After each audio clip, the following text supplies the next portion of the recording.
Good morning everyone, today we're going to be talking about the Ordinal Tower, specifically about the ARC's records, because there was a little bit of drama that was going on regarding the ARC's record badges, which actually made Sega reset the entire leaderboard. But before we jump into that, if you're new to the channel, I upload NGS content daily, so if you do play this game, I would really appreciate a subscribe as it really helps out the channel.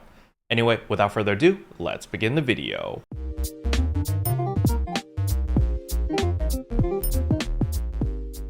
So first things first, and that is of course the official announcement from Sega themselves. You can see right here, Ordinal Tower rank 7 records will be wiped. We have confirmed that some users achieved clear times in the Ordinal Tower rank 7 that were not achievable through normal gameplay, and this is due to a bug where the enemies did not act as intended under certain circumstances. This bug was fixed on November 9th. So basically what this bug was you were able to drag the bosses out of their rooms and make them jump off the cliff. And if they jumped off the cliff, they would instantly die and defeat themselves. And so people were clearing the Ordinal Tower rank 7 in under 30 seconds or something crazy like that. And obviously this was not working as intended, as you know, the Ordinal Tower is not supposed to be a 30-second farmable thing and give you a bunch of rewards.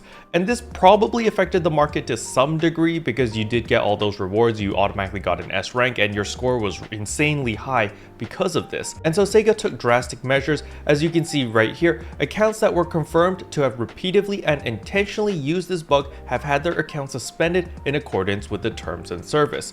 So from what I've heard, most people have just gotten a 7-day ban. However, I've heard in extreme cases, I think there's like 1 or 2 cases where they've actually gotten a permanent ban.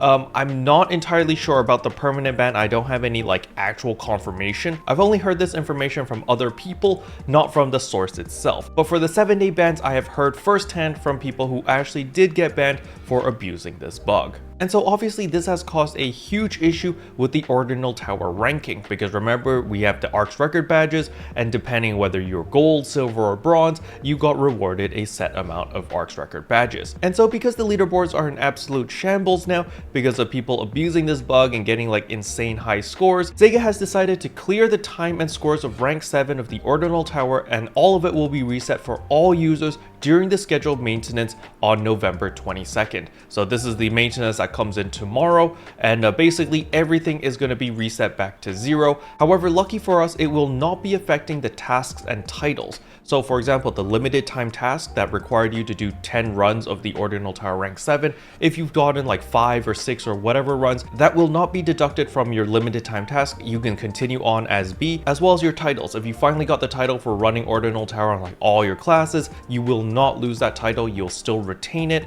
The only thing that is being reset is the records. So all the scores, the leaderboards, all of that is going to be reset back to 0. Now, of course, a lot of players are upset about this because there are a lot of legitimate players that actually tried to push the leaderboards on all the different classes and actually were in the top 10. And so Sega is going to compensate all the players, but they're still in discussion on what exactly they're going to be compensating. And there's no ETA on when we're actually going to be compensated. It really sucks that this has to happen all the time. I really hope that Sega changes the format of the ARC's record badges so that people are less incentivized to find loopholes and find bugs and find stuff to abuse in order to get to the first place with a gold medal or whatever.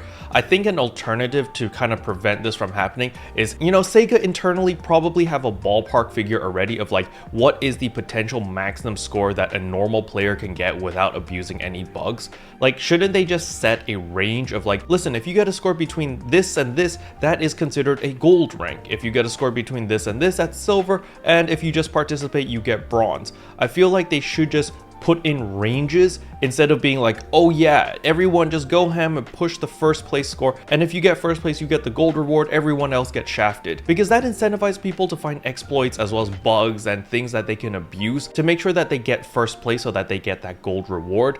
I feel like if it was just a range, if you get 16,000 points or above, you automatically get put into the gold rank and you get all the gold rank rewards. Then people will be like, all right, cool, you know, we're just gonna find the most efficient way to get to 16,000 and boom, we're done. We don't need to keep pushing. But of course that would defeat the competitive nature of ARC's records. So a solution for that would just have a leaderboard. Maybe the top 10 players get posted on a leaderboard, and this leaderboard is visible to everyone in the city for a week or something. And that way everyone can be like, oh my goodness, that player is really, really good. Or, oh wow, I know this guy. And wow, they're amazing. Look at them, they're in the top 10. So it gives the players who are trying to prove to everyone that listen, I'm like the best braver, listen, I'm the best techer, best whatever. You give them the recognition as well as the exposure by having this giant leaderboard somewhere in town. Maybe in all the towns, you know, there's a giant leaderboard, and every week there's going to be a ranking of some sort, or it cycles through multiple rankings, and so everyone can see, oh, who has the fastest time for Ordinal Tower, who has the fastest time for Geometric Labyrinth, all of those different high scores. That'd be really cool for the tryhards who are trying to find challenging content, and you know, it gives them a little bit of satisfaction to see their name